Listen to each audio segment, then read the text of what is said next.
अस्सलाम वालेकुम। कैसे हैं आप सब? आज हम स्टार्ट करेंगे हमारा लेक्चर नंबर 3। और ये लेक्चर नंबर 3 जो मैं बात करूंगा, एक एडिशनल टॉपिक है रिलेटिव वेलोसिटी से रिलेटेड।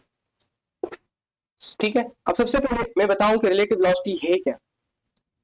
जब भी आप कोई भी वेलोसिटी लें एक ऑब्जेक्ट की दूसरे ऑब्जेक्ट से, ठीक है, कंपेयर करके लेते हैं तो हम उसे कहते हैं रिलेटिव वेलोसिटी। चलो मैं यहाँ पर डिफाइन कर देता हूँ रिलेटिव वेलोसिटी को।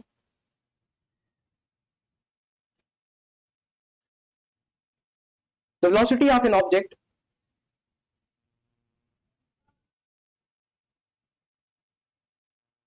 velocity of an object with respect to another observer.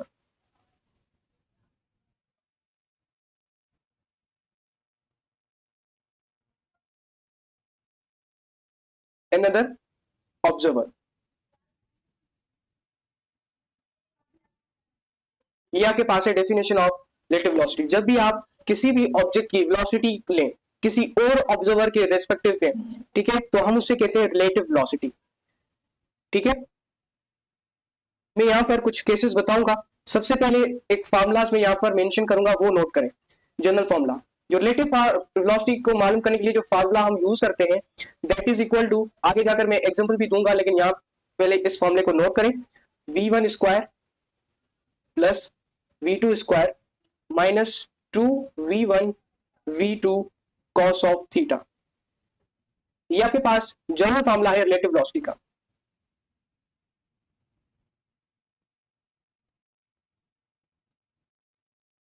ठीक है, ये आपके पास जनरल फार्मूला है रिलेटिव वेलोसिटी का। इसमें भी मैं आपको एग्जांपल दूंगा कि कौन कौन से आपसे पूछे जाते हैं एमटीकेट के अंदर, इनमें से केसेस। तो इसमें भी हम केसेस पढ़ेंगे जिस तरह हम कल पढ़ कर आए थे एवरेज वेलोसिटी के केसेस। सिमिलरली यहाँ पर भी मैं इनको केसेस में डिवाइड करूंगा ताकि आपको समझने में आसानी हो। तीन केसेस में मैं इनको डिवाइड करता हूँ, तीन एग्जाम्पल के अंदर मैं इनको डिवाइड करता हूँ किस तरीके से आपसे क्वेश्चन पूछे जाते हैं रिलेटिव वेलोसिटी से। एक आपको ये कहा जाता है अगर दो ऑब्जेक्ट है या दो बॉडीज हैं वो मूव करती हैं पैरेलल में। ठीक है, फॉर एग्जांपल पहले पहले मैं यहां पर मेंशन कर दूं, if two objects are moving parallel और ये जब मूव करेंगे तो सेम डायरेक्शन में मूव कर रहे हैं, इन द सेम डायरेक्शन, तो इस केस के अंदर आपके पास क्या कंडीशन हो सकती है। ठीक है, सेकेंड जो आपके पास मैं यहां पर मेंशन करूंगा, जब दो ऑब्जेक्ट्स हैं या दो बॉडीज हैं, इफ टू बॉडीज या object are moving opposite to each other. अब ये जो केस है आपके पास वो है अपोजिट का, अपोजिट टू ईच अदर। अब डायरेक्शन भी यहाँ पर आपके पास अपोजिट होगी, इन द अपोजिट डायरेक्शन। तो देन आपके पास जो वेलोसिटी होगी वो क्या होगी,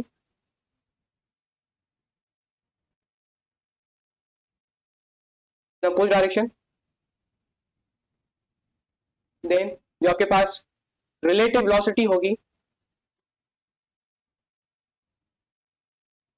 चले मैं दो ऑब्जेक्ट यहाँ पर लूंगा ऑफ ए एंड बी। ठीक है, विथ रिस्पेक्ट टू बी। कैसे आप मेंशन करोगे इसको, अगर ये दोनों कंडीशन नहीं है आपके पास, तीसरी कंडीशन आपको मेंशन की जाती है, इफ टू बॉडीज या two object move perpendicular to each other.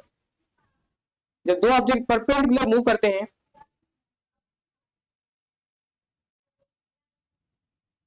ठीक है, देन आपके पास क्या होगा कंडीशन। तो यहां पर मैं आपको बताऊंगा।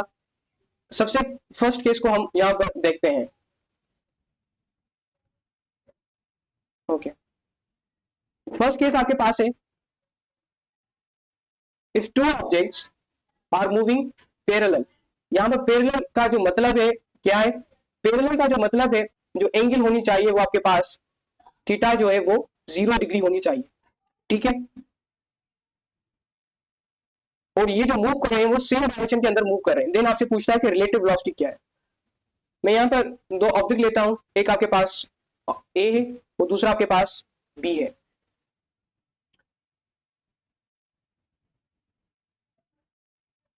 ये इस डायरेक्शन में मूव कर रहा है विथ वेलोसिटी v1, और दूसरा ऑब्जेक्ट है आपके पास b, वो भी इसी डायरेक्शन में मूव कर रहा है विथ वेलोसिटी v2। अब देखें दोनों के दरमियान जो एंगल बन रही है वो है theta is equal to 0 degree. देन आपसे पूछता है एग्जामिनर के बताओ इन दोनों की रिलेटिव वेलोसिटी कैसे फाइंड करोगे। तो रिलेटिव वेलोसिटी फाइंड करने के लिए आप क्या करोगे, v1 को माइनस करोगे v2 से। ये सिंपल इसका फार्मूला है, ठीक है। ये मैंने यहाँ पर इनका सिंपल फार्मूला मेंशन कर दिया है। अगर एग्जामिनर आपको कहे कि बेटे बताओ अगर दो ऑब्जेक्ट्स हैं, दो बॉडीज हैं, सेम डायरेक्शन में पैरेलल मूव कर रही हैं, देन उस केस में रिलेटिव वेलोसिटी आप कैसे फाइंड करोगे, तो इस फार्मूला के थ्रू फाइंड कर सकते हैं। अगर एग्जामिनर कहे पैरेलल मूव नहीं करते बल्कि वो अपोजिट मूव करते हैं, they move opposite to each other, ठीक है, एंड और वो मूव कर रहे हैं अपोजिट डायरेक्शन के में, देन आप कैसे फाइंड कर सकते हैं। यही सेम ऑब्जेक्ट या बॉडीज में यहाँ पर लूंगा ए जो कि इस डायरेक्शन में मूव कर रही है, ठीक है, वेलोसिटी v1 के साथ, और एक आपके पास ऑब्जेक्ट है b, वो इस डायरेक्शन में मूव कर रहा है वेलोसिटी v2 के साथ। अब यहाँ पर जो अपोजिट वर्ड आ रहा है इसका मतलब क्या है। अपोजिट वर्ड हम यूज करते हैं जब दोनों की डायरेक्शन क्या हो, डिफरेंट हो। अब यहाँ पर देखिए एक की डायरेक्शन इस तरफ है तो दूसरी की डायरेक्शन उस तरफ है, ठीक है, तो इनके दरमियान जो एंगल बन रहा है वो कितना है, एंगल आप यहाँ पर नोट करेंगे that angle is equal to the 180 degree, ठीक है। और जब भी आप 180 को सॉल्व करोगे आपका जो आंसर आएगा वो नेगेटिव आएगा, वो नेगेटिव साइन शो कर रहा है कि दोनों बॉडीज अपोजिट डायरेक्शन में मूव कर रहे हैं। अब इनकी दोनों की रिलेटिव वेलोसिटी फाइंड करनी है, कैसे करोगे आप, relative velocity is equal to v1, ठीक है, v1 माइनस, क्योंकि ये अपोजिट डायरेक्शन में मूव कर रहे हैं इस वजह से मैंने यहाँ पर माइनस का साइन दिया है, देन यहाँ पर माइनस का साइन मैंने दिया है v2 के साथ, क्योंकि ये अपोजिट डायरेक्शन में मूव कर रहे हैं, ठीक है। तो अगर आप देखें माइनस इंटू माइनस को सॉल्व करोगे तो आपका पास आंसर आएगा वी प्लस का, ठीक है, माइनस इंटू माइनस करोगे आपके पास आंसर आएगा प्लस, प्लस इंटू प्लस करोगे आपके पास आंसर आएगा प्लस, माइनस इंटू प्लस करोगे आपके पास आंसर आएगा माइनस का, ठीक है। ये जो आपके पास कंडीशन है ये आपको याद होनी चाहिए बेसिक मैथमेटिक्स लेवल में। अब जब आप इसको सॉल्व करोगे v relative velocity is equal to v1 minus into minus क्या होगा बेटे, माइनस इंटू माइनस से प्लस होगा, तो हम प्लस यहाँ पर मेंशन करेंगे प्लस v2, तो आपके पास जो रिलेटिव वेलोसिटी आएगी वो v1 प्लस v2 आएगी। इस फॉर्मूला के थ्रू आप रिलेटिव वेलोसिटी फाइंड कर सकते हो अगर दो ऑब्जेक्ट अपोजिट डायरेक्शन में मूव कर रहे हैं। अगर एग्जाम्पल आपको कहता है कि दो ऑब्जेक्ट हैं a और b और ये दोनों ऑब्जेक्ट मूव कर रहे हैं परपेंडिकुलर टू ईच अदर, यहाँ पर जो वर्ड आ रहा है वो आ रहा है परपेंडिकुलर का, देन इसके अंदर हम कैसे फाइंड कर सकते हैं, तो बिल्कुल इजी है। इसी ऑब्जेक्ट को हम लेते हैं, एक आपके पास b है जो कि इस डायरेक्शन में मूव कर वेलोसिटी v2 के साथ, और एक आपके पास v1 है, इसको मैं a का नाम दे रहा हूँ, v1 वेलोसिटी के साथ ऊपर मूव कर रहा है। तो इन दोनों के दरमियान अगर आप इस एंगल को नोट करें, ये एंगल कितनी बन रही है, ये एंगल आप अगर नोट करोगे यहाँ पर ये जो एंगल बन रही है दैट एंगल इज 90 डिग्री, कितनी आपके पास 90 डिग्री। तो जब भी परपेंडिकुलर का वर्ड आए ये आपके पास जो एंगल होगी कितनी होगी, 90 डिग्री होगी। अब बिल्कुल सिंपल है, अगर दो ऑब्जेक्ट है आपके पास और वो परपेंडिकुलर मूव कर रहे हैं तो यहाँ पर सिंपल हम क्या करेंगे, अंडर रूट लेंगे। So relative velocity that is equal to under root v1 square plus v2 square, इसके थ्रू हम सिंपली फाइंड कर सकते हैं इनकी रिलेटिव वेलोसिटी को, ठीक है। ये ऐसे स्पेशल केसेस है रिलेटिव वेलोसिटी से रिलेटेड जो कि आपसे पूछे जाते हैं, इनको जरूर आप नोट करें। और ये जो मैंने ऊपर फार्मूला मेंशन किया है ये वाला, ये जस्ट एक जनरल फार्मूला है, इस फार्मूले के थ्रू मैंने ये सारे केसेस यहाँ पर आपको सॉल्व करके दिखाए हैं कि कैसे आप फाइंड कर सकते हैं डिफरेंट केसेस को। इसको मैं केस 1 का नाम दूंगा, इसको मैं केस 2 का नाम दूंगा, और इसको मैं नाम दूंगा केस नंबर 3 का। ये सारे केसेस आपसे पूछे जाते हैं एमडी गेट के अंदर, ठीक है। तो रिलेटिव वेलोसिटी सिंपल है, कैसे डिफाइन करेंगे, अगर आप किसी ऑब्जेक्ट फर्स्ट ऑब्जेक्ट की किसी दूसरे ऑब्जेक्ट के साथ जो वेलोसिटी कंपेयर करते हो या उनके रिस्पेक्टिव में जो वेलोसिटी फाइंड करते हो हम उसे कहते हैं रिलेटिव वेलोसिटी। अगर अपोजिट डायरेक्शन में जा रहा है हम सिंपली क्या करेंगे, ऐड करेंगे, अगर सेम डायरेक्शन में पैरेलल मूव करेंगे देन हम क्या करेंगे, उसको माइनस करेंगे, अगर परपेंडिकुलर है देन हम उन दोनों का स्क्वायर रूट लेंगे। बिल्कुल सिंपल है, अगर ये याद नहीं होता तो जनरल फार्मूला याद कर ले, उसमें cos थीटा की वैल्यूज मेंशन करें, आपके पास सिंपली आंसर आ जाएगा, ठीक है। चलें कुछ एमसीक्यूज करते हैं प्रैक्टिस के लिए। ताकि आपको और ज्यादा कॉन्सेप्ट मिले। तो एमसीक्यूज यहां पर मैं नोट करवाता हूं आपको। आपके पास दो BMW कार है, ठीक है, each 100 metre long are traveling in opposite direction।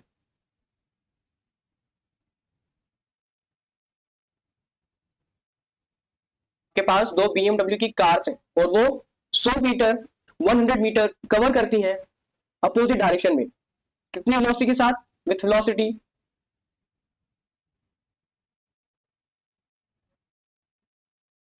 10 metre per second and 15 metre per second, ठीक है। तो यहां पर हमारा क्वेश्चन है कि बताओ the time of crossing, the time of crossing, कब जाकर ये क्रॉस करेंगे? Option A 2 is, option B 4 is, option C 10 is, option D 20 is, option E none of these. हाँ बेटे, अगर आपके पास दो BMW की कार है और वो मूव कर रही है 100 metre travelling in the opposite direction with velocity 10 metre in 15 second, बताओ उनका जब वो मूव कर रही है तो किस टाइम पर वो क्रॉस करेंगी? ये हमारा क्वेश्चन है, ठीक है। अब कैसे फाइंड करेंगे? यहां पर देखिए आपके पास फर्स्ट कार जो आपके पास है उसको मैं नाम देता हूं, इसको फर्स्ट कार BMW की और इसको सेकंड कार, ठीक है। दोनों कार आपके पास मेंशन की गई है, ठीक है, और ये दोनों को कवर करती है डिस्प्लेसमेंट, ये भी 100 मीटर का डिस्प्लेसमेंट कवर करती है, 100 मीटर का, ठीक है, ये भी आपके पास 100 मीटर का डिस्प्लेसमेंट कवर करती है।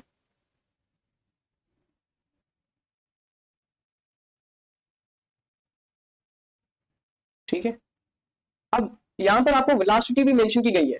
जो वेलोसिटी है v1 और v2, जो v1 आपके पास मेंशन की गई है वो क्या है? जो v1 है आपके पास that is equal to 10 metre per second, और जो v2 है आपके पास that is 15 metre per second. यहां पर आपके पास लेंथ भी मौजूद है, तो सो v1 जो आपके पास मेंशन है that is 10 metre per second और v2 बेटा आपके पास है 15 मीटर पर सेकेंड। तो आपको क्या फाइंड करना है? जब ये अपोजिट मूव कर रही है, ठीक है, इन अपोजिट डायरेक्शन, तो एक ऐसी पॉइंट आती है जहां पर दोनों खुद को क्रॉस करते हैं। फॉर एग्जांपल ये दोनों क्या करते हैं? खुद को क्रॉस करते हैं। मैं आपको दिखाता हूं कैसे क्रॉस करते हैं, ठीक है।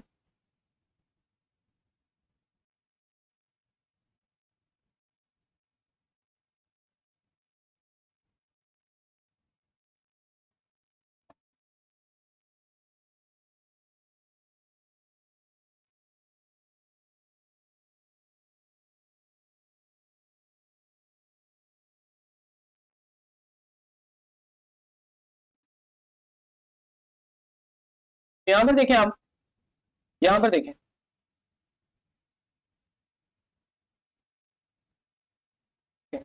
ये जो आपके पास कार 1 है,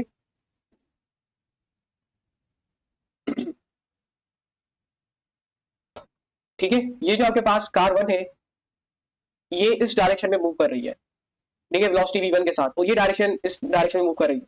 तो आपसे क्वेश्चन पूछता है जब ये दोनों क्रॉस कर रही होती हैं तो किस टाइम पर ये क्रॉस करेंगी? तो आपको बेसिकली टाइम फाइंड करना है जब ये दोनों क्रॉस कर रही है खुद को, ठीक है। सबसे पहले क्या करोगे आप? रिलेटिव वेलोसिटी फाइंड करोगे। रिलेटिव वेलोसिटी मैं अगर आपको सॉल्व करके दिखाता हूं, जो रिलेटिव वेलोसिटी है आपके पास वो है कितनी? क्योंकि यहाँ पर अपोजिट डायरेक्शन का वर्ड यूज हुआ है तो आप अपोजिट डायरेक्शन का केस यूज करोगे। सबसे पहले मैं डिफिकल्ट मेथड के थ्रू सॉल्व करता हूँ, ठीक है, डिफिकल्ट मेथड के थ्रू मैं सबसे पहले सॉल्व करता हूँ ताकि अगर हम भूल जाए ट्रिक तो उस डिफिकल्ट मेथड के थ्रू भी सॉल्व करना हमें आना चाहिए।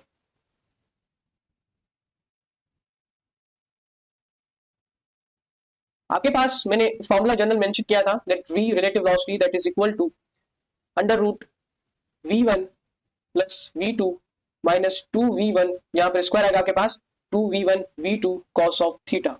अगर यहाँ पर देखिए तो आपके पास कहा गया है कि अपोजिट डायरेक्शन में मूव कर, एक इस तरफ मूव कर रही है तो एक इस तरफ, तो दोनों के दरमियान आप यहाँ पर बनाकर मैं आपको बनाकर दिखाता हूँ, ठीक है। एक कार इस तरफ मूव कर रही है तो दूसरी कार इस तरफ मूव कर रही है, इनके दरमियान बेटे कौन सी एंगल बन रही है आपके पास 180 की, लगा दो cos थीटा 180, सिंपल है v1 square plus v2 square minus 2v1 v2 cos theta, theta कितनी है आपके पास 180 डिग्री, तो 180 डिग्री यहाँ पर मैंने मेंशन कर दिया है, अंडर रूट सेम आएगा आपके पास। अब यहाँ पर v1 square plus v2 square minus 2v1 v2 cos 180 क्या होता है आपके पास, cos 180 क्या होगा आपके पास, जो आपके पास cos 0 डिग्री होता है वो होता है 1, और cos 180 डिग्री जो होता है आपके पास होता है -1, तो यहां पर आएगा -1, अंडर रूट सेम रहेगा, ठीक है। अब इसको सॉल्व करो,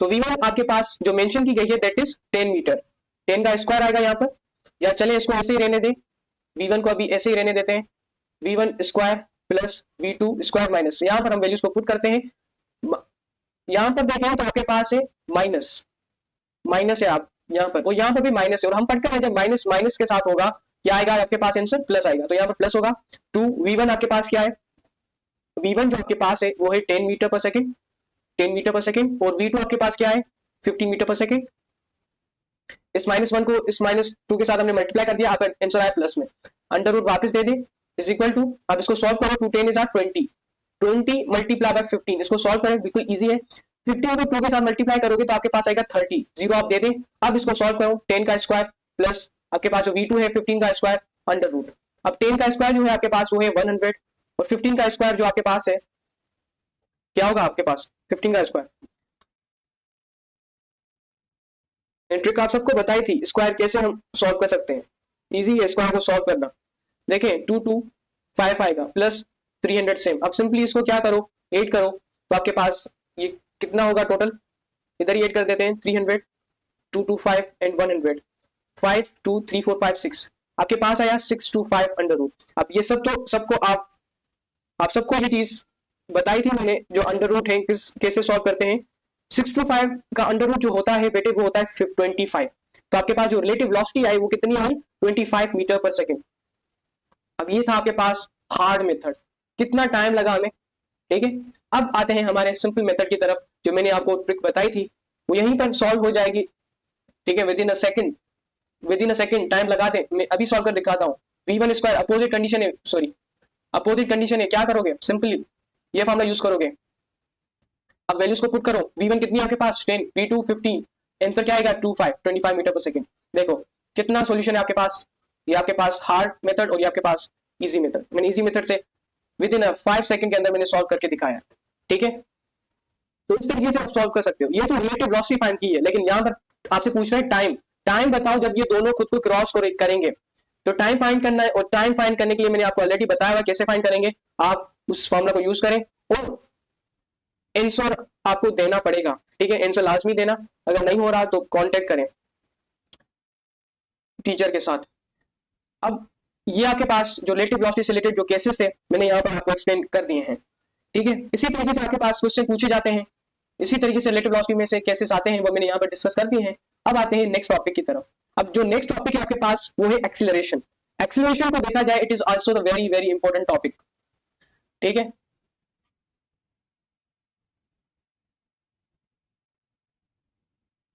एक्सीलरेशन,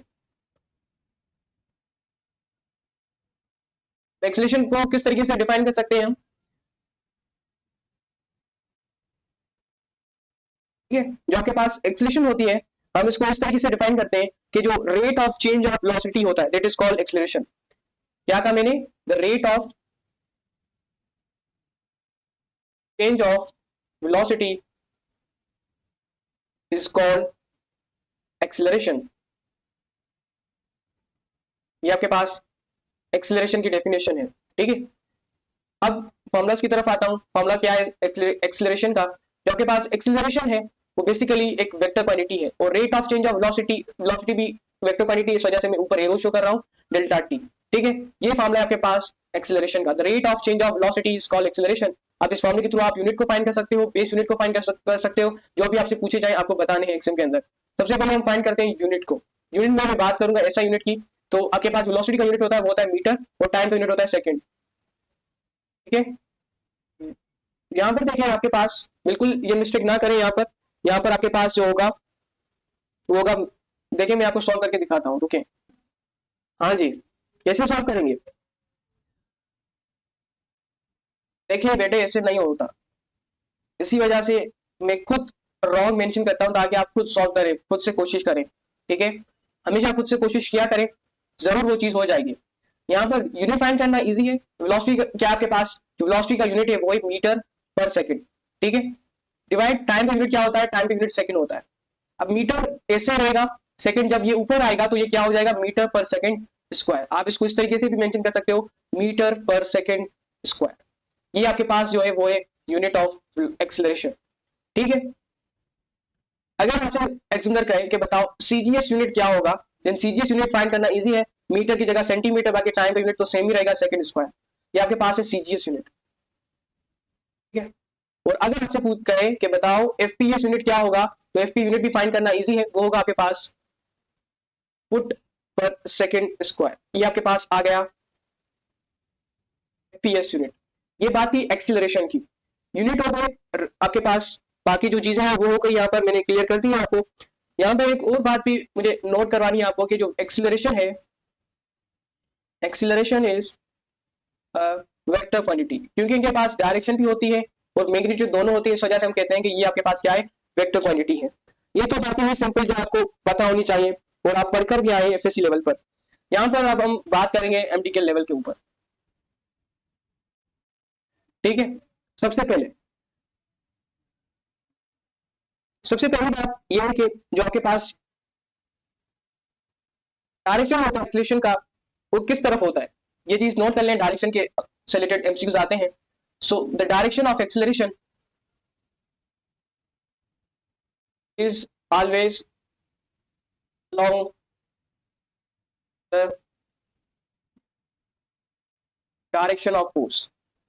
जब भी आपसे पूछा जाएगा कि डायरेक्शन ऑफ एक्सीलरेशन किस तरफ होता है, तो जो डायरेक्शन फोर्स की होगी उसी तरफ एक्सीलरेशन की डायरेक्शन भी होगी, ठीक है। ये चीज यहाँ पर नोट कर लें। और ये बेसिकली प्रूव भी होता है F is equal to M A से, ठीक है। F is equal to M A से जो आपके पास फोर्स है वो डायरेक्टली प्रोपोर्शनल होती है एक्सीलरेशन के साथ, ठीक है। चले अब आता हूँ सेकंड नंबर पॉइंट की तरफ। जो सेकंड नंबर पॉइंट है वो ये है कि आपके पास एक्सीलरेशन, देखिए ये पॉसिबल हो भी सकता है और नहीं भी हो सकता। मैं यहाँ पर मेंशन कर देता हूँ आपके लिए कि जो डायरेक्शन होती है एक्सीलरेशन मे और may not in direction of velocity. Acceleration जो है वो आपके पास वेलोसिटी की डायरेक्शन में हो भी सकती है और नहीं भी हो सकती, लेकिन ये कोई परमानेंट बात नहीं है। मैं जो परमानेंट बात कह रहा हूँ ये कि जो डायरेक्शन होगी एक्सीलरेशन की, ऑलवेज का वर्ड मैंने यूज किया है, तो ऑलवेज जब भी होगा वो always along the direction of force होगी। वेलोसिटी की डायरेक्शन में हो भी सकती है, नहीं भी हो सकती, 50-50% चांसेस होते हैं। केसेस के हर चीज केस के अकॉर्डिंग होती है। जिस तरह का एमसीक्यूज आपको दिया गया है उसके अकॉर्डिंग आपको चेक करना पड़ेगा कि एक्सीलरेशन की डायरेक्शन वेलोसिटी के अलोंग है या नहीं है। बट अगर फोर्स के बारे में पूछा जाए तो direction of acceleration is always along the direction of force. उसके अलावा कुछ केसेस है वो मैं यहाँ पर डील करूंगा, एक्सीलरेशन से रिलेटेड केसेस हैं कुछ, ठीक है। केसेस की फॉर्म में यहाँ पर डील करूंगा। नंबर 1, अगर आपके पास यहाँ पर मैं शो कर रहा हूं, ठीक है, एक्सीलरेशन जो है आपके पास वो पॉजिटिव होगी। कब होगी? जब वेलोसिटी जो है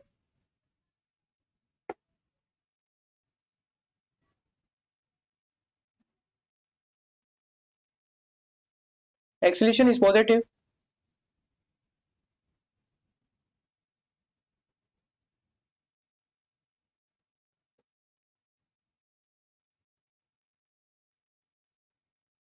in parallel in velocity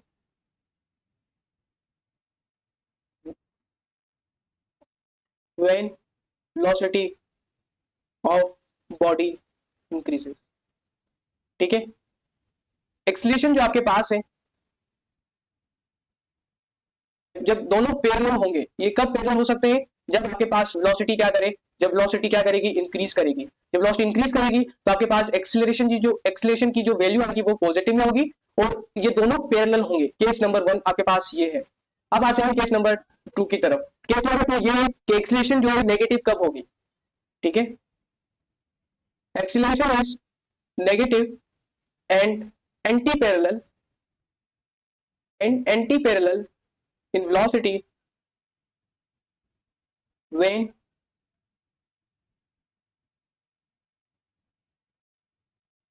velocity of body decreases। अगर आपके पास वेलोसिटी बॉडी की डिक्रीज करती है, फॉर एग्जांपल ये आपके पास एक्सीलरेशन है और इसकी डायरेक्शन जो है वो इस तरफ है, ठीक है। वेलोसिटी की डायरेक्शन जो है वो इसके अपोजिट डायरेक्शन में है, ठीक है। तो ये आपके पास, चले मैं और सिंपल कर देता हूं। एक ऑब्जेक्ट है, ये इस डायरेक्शन में मूव कर रही है, ठीक है। अब ये जब इस डायरेक्शन में मूव कर रही है तो यहां पर देखें इसकी जो वेलोसिटी है वो इस डायरेक्शन में है, ठीक है, और एक्सीलरेशन इसकी इस डायरेक्शन में है। तो दोनों जो है, अगर आप यहाँ पर बना के मैं यहाँ पर दिखाऊं, ये आपके पास एक्सीलरेशन है और ये आपके पास वेलोसिटी है, दोनों के दरमियान जो एंगल है वो 180 का बन रहा है। दैट मीन वो दोनों क्या है आपके पास, वो दोनों एंटी पैरेलल हैं। और जब एंटी पैरेलल होते हैं तो वेलोसिटी बॉडी की क्या होती है, डिक्रीज होती है, ठीक है। जब वेलोसिटी बॉडी की डिक्रीज होगी तब जाकर ये दोनों एंटी पैरेलल होंगे और जो एक्सीलरेशन आप फाइंड करेंगे वो एक्सीलरेशन आपको नेगेटिव मिलेगी, ठीक है। हो सकता है कि जो आपके पास एक बॉडी है और वो स्ट्रेट लाइन में मूव कर रही है, कितनी वेलोसिटी के साथ, जो v1 है आपके पास वो है 10 मीटर पर सेकंड के साथ, ठीक है। अब क्या होगा, जब वो 10 मीटर पर सेकंड वेलोसिटी के साथ मूव कर रही है, हो सकता है उसके आगे कोई चीज आ गई हो, कोई बच्चा आ गया हो, तो वो क्या करेगा, अचानक से ब्रेक मारेगा। जब वो ब्रेक मारेगा तो वेलोसिटी क्या होगी, वेलोसिटी उसकी अपोजिट डायरेक्शन में हो जाएगी। और जो वेलोसिटी या जब ये इस डायरेक्शन में मूव कर रहा था तो जो वेलोसिटी होगी, फाइनल वेलोसिटी वो उसकी कम हो जाएगी 10 मीटर से। तो उसकी वेलोसिटी जो 10 मीटर से कितनी कम हुई, 5 मीटर पर सेकंड में। वेलोसिटी के लिए मैंने फॉर्मूला आपको दिया था और इसमें अगर मैं टोटल टाइम भी मेंशन कर दूं आपके लिए तो 5 सेकंड इसमें टोटल लगे। अब कैसे फाइंड करोगे, फॉर्मूला आपको पता है, फॉर्मूला आपके पास है एक्सीलरेशन का, सॉरी एक्सीलरेशन का जो फॉर्मूला आपको मैंने बताया था, डेल्टा वी। डेल्टा वी जो होता है वो होता है final minus initial divided by delta T, ठीक है। तो आपके पास जो टोटल टाइम आपके पास मेंशन है 5 सेकंड। वीएफ क्या है, वीएफ जो है आपके पास फाइनल वेलोसिटी और वो यहाँ पर मेंशन है 5, तो हम यहाँ पर 5 मेंशन करेंगे वीएफ की जगह पर। और जो इनिशियल वेलोसिटी है आपके पास वो है 10, 5 माइनस 10, ठीक है। तो 5 जब आप माइनस करोगे तो आंसर आएगा -5 डिवाइडेड बाय 5, क्योंकि ये -10 बड़ा है 5 से, तो आंसर भी माइनस में आएगा। अब दोनों को कैंसिल करो, जब आप कैंसिल करोगे दोनों को तो आपके पास जो आंसर आएगा वो आएगा -1। और ये माइनस साइन जो है वो डायरेक्शन को शो कर रहा है, यहाँ पर ये माइनस साइन शो कर रहा है किस चीज को, डायरेक्शन को शो कर रहा है। ये चीज भी नोट कर लें, ठीक है। ये है आपके पास केस नंबर 2। अब आते हैं केस नंबर 3 की तरफ। केस नंबर 3 जो आपके पास यहाँ पर बनता है वो है एक्सीलरेशन इज 0। आपसे पूछा जाता है एमसीक्यूज के अंदर कब एक्सीलरेशन 0 होगी, ये वेन ये तब होगी जब वेलोसिटी जो है ऑब्जेक्ट की, व्हेन वेलोसिटी ऑफ बॉडी या object is perpendicular to each other, जब उन दोनों की वेलोसिटी जो होगी वो परपेंडिकुलर होगी टू ईच अदर, ठीक है। ये आपके पास हो गया थर्ड नंबर केस। और इस केस के अंदर एक्सीलरेशन जो है आपके पास 0 है, थीटा जो है, और ये थीटा मैं बात कर रहा हूँ बिटवीन वेलोसिटी एंड एक्सीलरेशन, वो कितनी होनी चाहिए, 90 डिग्री होनी चाहिए। 90 डिग्री जगह पर और कंफ्यूज करता है आपको एग्जामिनर, इस कंफ्यूजन से बचाने के लिए एक और चीज भी यहाँ पर नोट कर लें, कभी कभी 270 डिग्री भी मेंशन कर देता है, तब भी आपके पास 270 ऑप्शन सही बनेगा, ठीक है। ये कुछ केसेस है जो मुझे यहाँ पर बतानी थी आपको।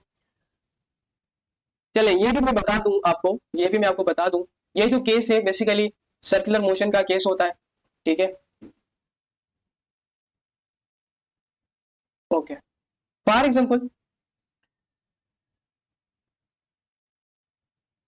चले मैं बनाने की कोशिश करता हूं।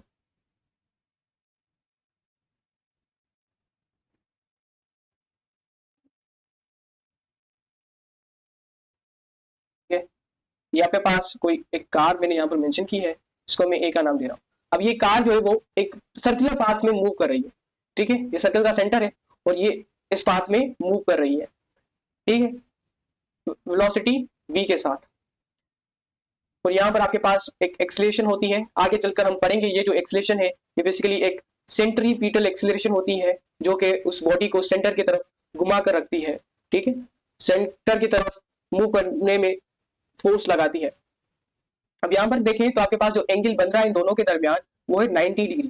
कितना है आपके पास यहाँ पर 90 डिग्री एंगल बन रहा है इन दोनों के दरमियान, 90 डिग्री यहाँ पर एंगल बन रहा है, तब जाकर आपके पास जो एक्सीलरेशन होगी वो क्या होगी, जीरो होगी इस केस के अंदर, ठीक है।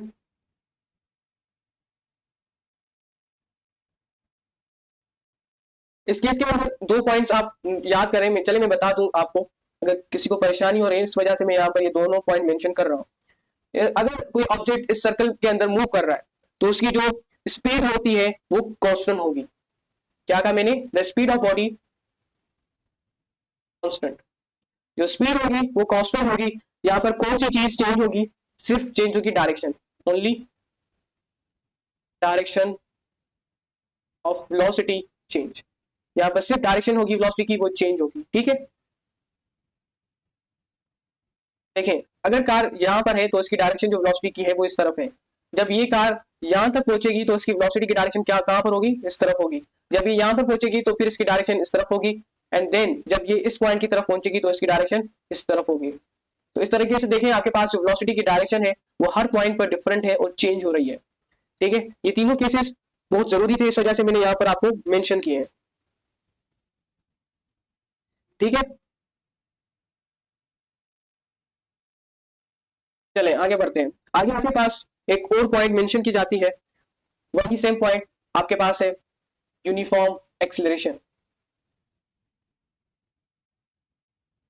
यूनिफॉर्म एक्सीलरेशन सेम चीज हम पीछे पढ़कर आए यूनिफॉर्म एक्सीलरेशन के बारे में।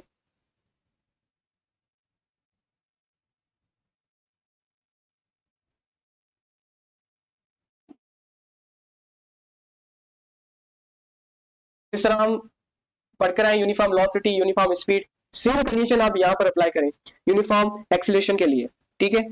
बट यहाँ पर ये बात नोट करें, एक्सीलरेशन तभी प्रोड्यूस होगी जब वेलोसिटी में कोई चेंज आएगा, तब जाकर एक्सीलरेशन प्रोड्यूस होगी। अगर वेलोसिटी में चेंज नहीं आ रहा देन एक्सीलरेशन आपके पास प्रोड्यूस नहीं होगी, ये चीज नोट कर लें, ठीक है।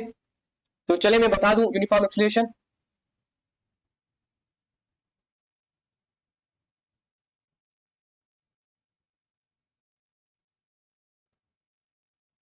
यूनिफॉर्म एक्सीलरेशन को किस तरीके से हम डिफाइन करते हैं, ठीक है। सो व्हेन वेलोसिटी में इक्वल चेंज आए in equal interval of time में, क्या कहा मैंने, when velocity its velocity changes equally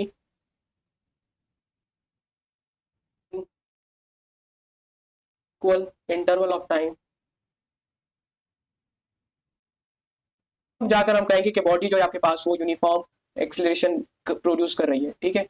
यहाँ पर give me a second please, ठीक है। अब यहाँ पर चले मैं इनको हाईलाइट कर दूं कि जब वेलोसिटी में चेंज इक्वली आएगा इक्वल इंटरवल ऑफ टाइम के अंदर, देन आप उस चीज को बोलोगे that is called uniform velocity, so uniform acceleration, ठीक है। अब मैं कुछ ग्राफ प्लॉट करूंगा यूनिफॉर्म वेलोसिटी से रिलेटेड जो आपसे पूछे जाते हैं एमडीकेट के अंदर। यहाँ पर सबसे पहले ग्राफ में यहाँ पर प्लॉट करूं तो करता हूं ग्राफ 1, 3-4 ग्राफ जो इंपॉर्टेंट है वो इससे रिलेटेड वो मैं यहाँ पर ड्रॉ करूंगा, ठीक है। ये आपके पास थर्ड ग्राफ, ये आपके पास फोर्थ ग्राफ, ठीक है। जो फर्स्ट ग्राफ है मैं प्लॉट करता हूं वेलोसिटी और टाइम के अगेंस्ट, वेलोसिटी और टाइम के अगेंस्ट। जो नेक्स्ट ग्राफ है मैं प्लॉट करता हूं between the acceleration and the time.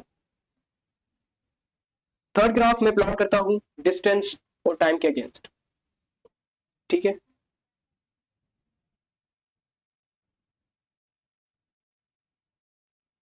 बस ये 3 ग्राफ ही हैं आपके पास इंपॉर्टेंट। अब आपसे पूछा जाता है कि बेटे बताओ वेलोसिटी और टाइम का स्लोप क्या आएगा। ठीक है, तो याद रखेंगे वेलोसिटी और टाइम का जो स्लोप होता है वो इस ओरिजिन से अराइज होता है, दैट इज स्ट्रेट लाइन। अगर आप इसका स्लोप फाइंड करना चाहोगे तो आपको यहाँ पर राइट ट्राइंगल ड्रॉ करनी पड़ेगी और यहाँ पर साइन थीटा के फंक्शन करने पड़ेंगे, तब जाकर आपके पास आएगा डेल्टा वी ओवर टी। और ये जब डेल्टा वी ओवर टी है, जब आप इसको सॉल्व करोगे तो आपको पता चलेगा that is equal to the acceleration. That mean जो वेलोसिटी और टाइम की जो स्लोप है आपके पास वो क्या है, वो एक्सीलरेशन आती है। ठीक है, इसी तरह अगर आपसे पूछा जाए एक्सीलरेशन और टाइम की स्लोप क्या होगी, तो आपके पास स्ट्रेट लाइन आएगी और ये जो स्ट्रेट लाइन है चेंज इन वेलोसिटी को शो करेगा।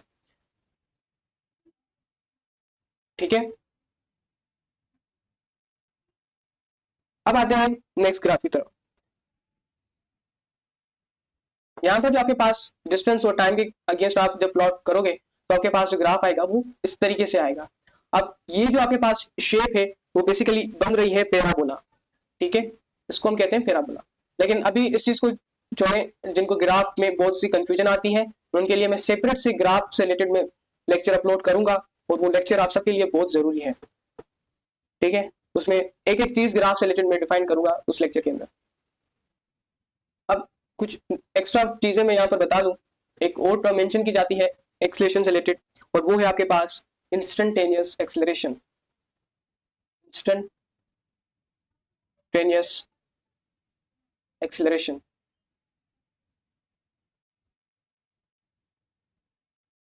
ये भी आपके पास एक्सीलरेशन की एक टाइप है, आपके टेक्स्ट बुक के अंदर मेंशन है, इस वजह से मुझे यहाँ पर मेंशन करनी पड़ रही है।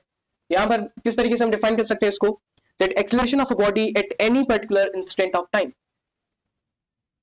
The acceleration of a body, किसी भी बॉडी की एक्सीलरेशन किसी भी टाइम पर जो आप मालूम करते हो एट एनी इंस्टेंट। ठीक है, ज्यादा बेहतर होगा यहाँ पर पर्टिकुलर का वर्ड भी यूज कर दें, at any particular instant, this is called instantaneous acceleration. और आप सबको पता है कि इंस्टेंटेनियस एक्सीलरेशन फाइंड करने के लिए हमें लिमिटिंग लेनी पड़ती है। ठीक है, वो टाइम को इतना छोटा करना पड़ता है जो कि वो अप्रोच करे जीरो को। देन आपके पास यहाँ पर आएगा delta we over delta T. ये बेसिक फार्मूला है आपके पास इंस्टेंटेनियस एक्सीलरेशन का। इनमें से ज्यादातर क्वेश्चन जो है आपके पास डायरेक्ट स्टेटमेंट दी जाती है ये वाली, या तो आपसे फार्मूलास पूछे जाते हैं, अदरवाइज कोई भी एक्स्ट्रा चीजें नहीं पूछी जाती। वही बात मैं करूंगा जो मैंने स्पीड और वेलोसिटी में आपसे की थी। ठीक है, जो आपके पास average velocity sorry average acceleration, यहां पर अगेन बता दूं, जो आपके पास एवरेज एक्सीलरेशन है वो जब इंस्टेंटेनियस एक्सीलरेशन की इक्वल हो जाएगी। ठीक है, जब आपके पास एवरेज एक्सीलरेशन इंस्टेंटेनियस एक्सीलरेशन की इक्वल हो जाएगी, देन जो बॉडी होगी वो मूव करेगी यूनिफॉर्म एक्सीलरेशन के साथ। Then body move with uniform acceleration. इस तरह के एमसीक्यूज बहुत पूछे गए पास पेपर के अंदर। जिन बच्चों के पढ़े हुए होते हैं वो कर जाते हैं और जिनके नहीं पढ़े हुए होते हैं उनके गलत होते हैं। तो काइंडली एक एक पॉइंट को आप नोट करें, जब भी एवरेज वेलोसिटी बॉडी की उसके इंस्टेंटेनियस वेलोसिटी के बराबर होगी तो वो बॉडी मूव करेगी यूनिफॉर्म वेलोसिटी उस यूनिफॉर्म एक्सीलरेशन के साथ। और यूनिफॉर्म एक्सीलरेशन का मतलब क्या होता है कि बॉडी में जो वेलोसिटी में जो चेंज आ रहा है वो इक्वल चेंज आए। ठीक है, इक्वल चेंज आए इक्वल टाइम के अंदर, तो हम उसे कहते हैं यूनिफॉर्म एक्सीलरेशन। ठीक है, और एक और चीज भी मैं यहां पर बता दूं, जो आपके पास एक्सीलरेशन है इट इज नेवर जीरो।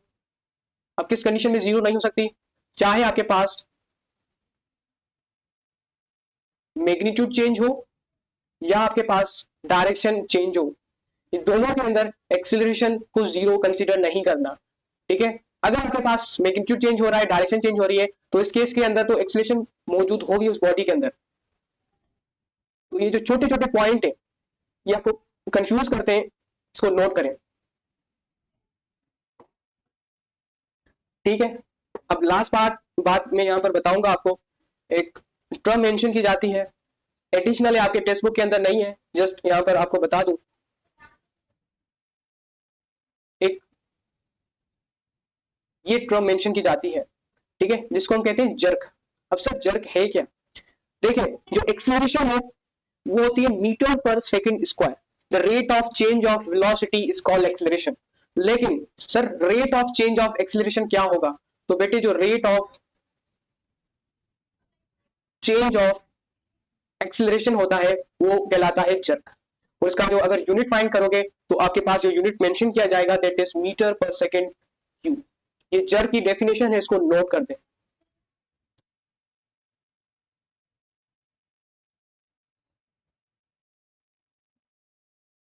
यहां तक आपके पास ये एक्सेलरेशन और वेलोसिटी रिलेटेड डिफरेंट टाइप्स के क्वेश्चन आते रहते हैं, वो सारे मैंने यहाँ पर डिफाइन कर दिए हैं। तो आपका काम है इनको रिवाइज करना, और जो सेकंड काम है आपका कि इस वीडियो को शेयर करें अपने दोस्तों के साथ और इस चैनल को भी शेयर करें, ताकि जो बच्चे ऐसे हैं जो कि अननोन है हमारे चैनल से, उनको पता चले और वो अपनी स्टडी को कंटिन्यू कर सकें। Wish you best.